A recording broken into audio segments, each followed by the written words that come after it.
YouTube channel. તો સ્વાગત છે તમારા બધાનું મારા એક નવા વિડીયોમાં। તો ગાઈઝ અત્યારે અમે જઈ રહ્યા છીએ પાનસર હોળી જોવા માટે, જે અમારા આદિવાસીઓની હોળી હોય છે તે। તો ચાલો તમને પણ બતાવું અમારા આદિવાસીઓની હોળી, આદિવાસી કેવી રીતના હોળી કરે છે તે, અમારી આદિવાસી પરંપરા। તો ગાઈઝ અત્યારે અમે આવી ગયા છીએ પાનસર ગામ, જે ડેડિયાપાડાથી આશરે 8-9 કિલોમીટર દૂર આવેલું છે। અને ત્યાં હોળીની ઉજવણી આદિવાસી રીતિ રિવાજ અને આદિવાસી સંસ્કૃતિ મુજબ કરવામાં આવે છે। અને આદિવાસીઓમાં રંગોનો તહેવાર હોળીનો મહત્ત્વ દિવાળી કરતાં પણ વધારે મનાય છે। આદિવાસી સમાજના વર્ષો જૂની પરંપરા સાથે જોડાયેલો આ પર્વ છે।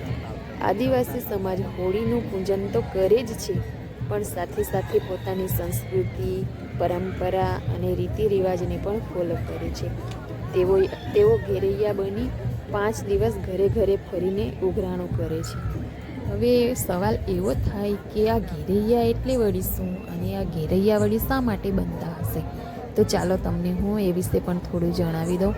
તો ઘેરૈયા એટલે એ લોકો અલગ અલગ વેશભૂષા ધારણ કરીને, અલગ અલગ કપડાં પહેરીને ગામમાં ફરે છે, એ લોકોને ઘેરૈયા કહેવાય। અને ઘેરૈયા બનવાની પ્રોસેસ એ લોકોની એવી હોય છે કે એ લોકો પોતપોતાની માનતા રાખતા હોય છે કે અમારી જે આ માનતા પૂરી થશે એટલે અમે 5 વર્ષ ઘેરૈયા બનશું। તો એ લોકોની માનતા જ્યારે પૂરી થાય એટલે એ લોકો 5 વર્ષ ઘેરૈયા બને છે। ને ઘેરૈયા બનવા માટે પણ ઘણા બધા નિયમો હોય છે જેનું પાલન કરવાનું હોય છે, જેમ કે બ્રહ્મચર્યનું પાલન કરવાનું હોય છે, ને ખાટલા પર નહીં બેસવાનું ને એવું બધું। ને પાણી પણ એ લોકોએ વહેતું પાણી હોય એ જ પીવાનું હોય છે, માટલાનું કે એવું પાણી એ લોકો નથી પીતા। તો એવા બધા બહુ બધા એ લોકોના નિયમોનું પાલન કરે છે। શિવરાત્રિ પૂરી થાય એટલે જે ઘેરૈયા બનવાના હોય એ લોકો ગામથી દૂર જઈને વસવાટ કરે છે, અને એ લોકોએ સ્ત્રીઓની નજરથી દૂર રહેવાનું હોય છે, એટલા માટે એ લોકો ગામથી દૂર વસવાટ કરે છે। અને હોળી સળગાવે એ દિવસે હોળીના વચ્ચે જે વાંસ ઊભો કરવામાં આવે છે એ સળગીને નીચે પડી જાય ત્યારે જ આવે છે। ત્યાર પછી તેઓ હોળીનું પૂજન કરે છે અને પોતપોતાના સગા સંબંધીઓને મળે છે। આદિવાસી ભાષામાં ગીતો ગાય અને આદિવાસી ઢોલના તાલે નાચીને અહીંના લોકો હોળીની ઉજવણી કરે છે।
જવાય ઓલો ચાલે છે ઓલો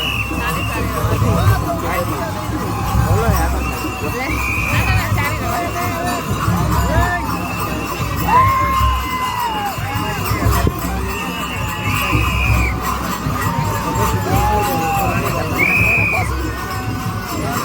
मुखिया को लावेगा बेटा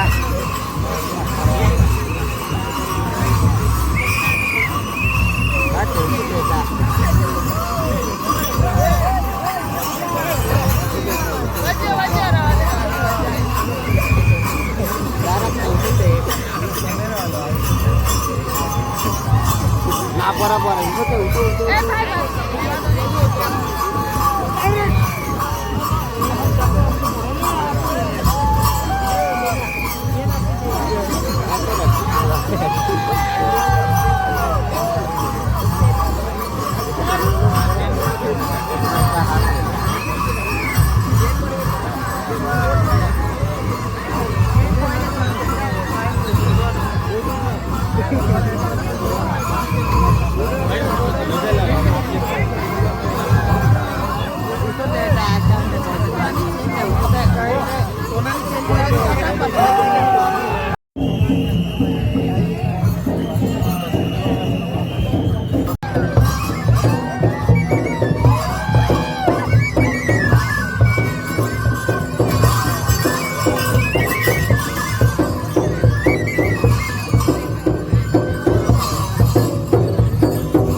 તો મિત્રો આજના વિડીયોમાં આટલું જ.